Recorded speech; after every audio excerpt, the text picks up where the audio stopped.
meriahkan raya ini bersama barisan artis legenda. Kau main laptop lagi yang datang merayu rumah kita. Semua orang belakang.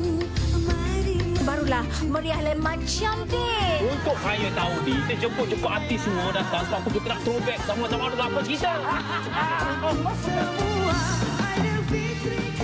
Kunjungan membawa kegembiraan lain macam di Astro Warna. Ini ayah kenal ni. Surprise.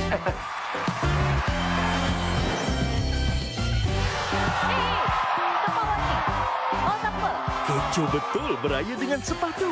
Meriah bersama rakan selebriti yang power. Kenapa orang Pintin dipanggil bersara?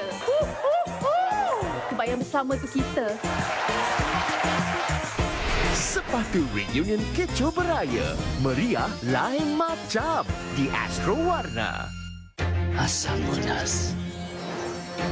Like a chance to clear your hutang in the ring. Aku sebenarnya sama keluarga aku.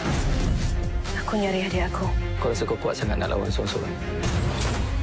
Nak jadi anak dara tua. Tapi juga pilihan aku. Kau nak berlakon? Apa kata kau berlakon jadi girlfriend aku? Saya main lapor. Kau siapa ni? Aduh, nak bunuh aku. Raya ini, meriah lain macam dengan Astro Sensasi.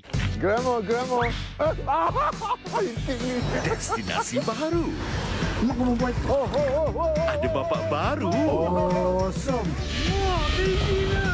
Lebih mencabar. Dah takut-takut ni nak datang lagi. Diam kau kat atas tu. Atas tu. Apa hal lah? Ada bapak baru lagi. Travel lawak projek Bapak-Bapak. Jumaat 9 malam. Meriah lain macam. Bersama Astro Warna. Keseronokan baru bermula. Sudah kahwin kah belum? Aksi mereka pasti buat anda terhibur.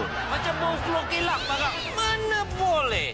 Aku nak buat alternator. Wah, banjir satu. Seri Fairy Mart. Barulah meriah lain macam.